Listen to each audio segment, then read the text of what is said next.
Howdy, howdy, all you beer lovers. Guess where I'm at? Spruce Brewing Company.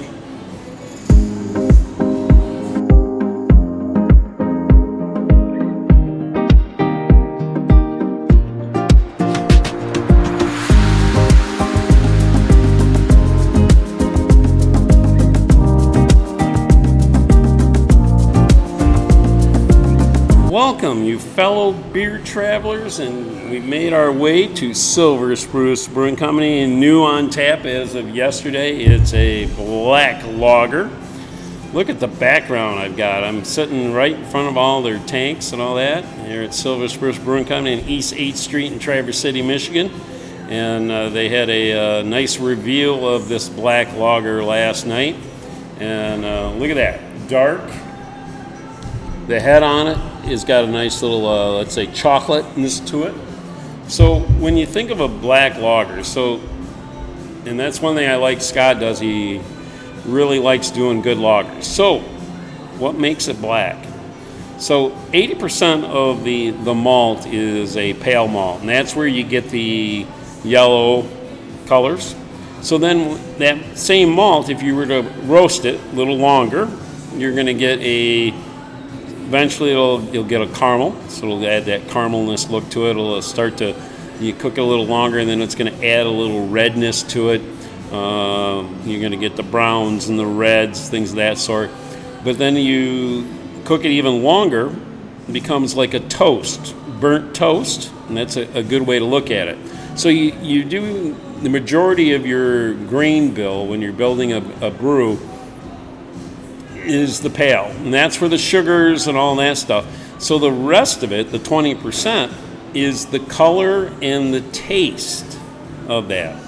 So dominantly, the darker roast is what you get when you get a black lager. All right, so we can't see through that. All right, so getting a little bit of a redness right there, a little bit of a redness on the glass. All right. Again, we talked about the creaminess being a little dark. Let's take it to our nose. I'm getting maltiness to it. All right. So usually in lagers, you're not talking about hoppiness. The hops are there to help preserve the beer, but it's not supposed to be part of the dominant flavor. So I'm not even really considering that. This is probably a 6% in the alcohol. All right. So, gentlemen, I hope you've been to your beer fridge. I want you to join me in this good tall glass Spruce Brewing Company. So cheers.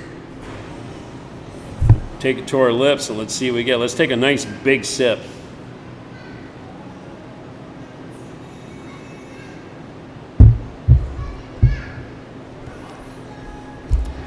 Exactly. Because they use the darker malts. So I'm getting a coffee, a slight, let's say, burnt toast, but it's easy to drink. My mouth is full. My mouth has got all the flavors all the way around. Doesn't really matter.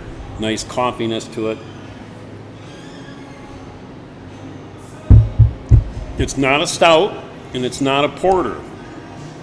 It's not big, bold. It's like a little bit of a coffeeness to it. Medium bodied, I'd consider it. But it's very easy to drink. Very, very, very nice. So I am going to set this aside because they are members of the Brewers Guild. And so I finally picked up one of the Brewers Guild glass for this year. They just had their festival, their summer festival down in Ypsilanti last weekend. And I'm bummed that I was unable to go. It would have been nice to see everybody. But this is this year's glass. Very, very nice to add to my collection. And also, when you go into a Brewers Guild brewery, pick one of these glasses up. What it does is help them do their things. Helps promote the craft brew industry. The state of Michigan does have over 400 breweries. Not all of them are members of the Brewers Guild, but they still promote those breweries that are not members of the guild because they love the good quality craft beers.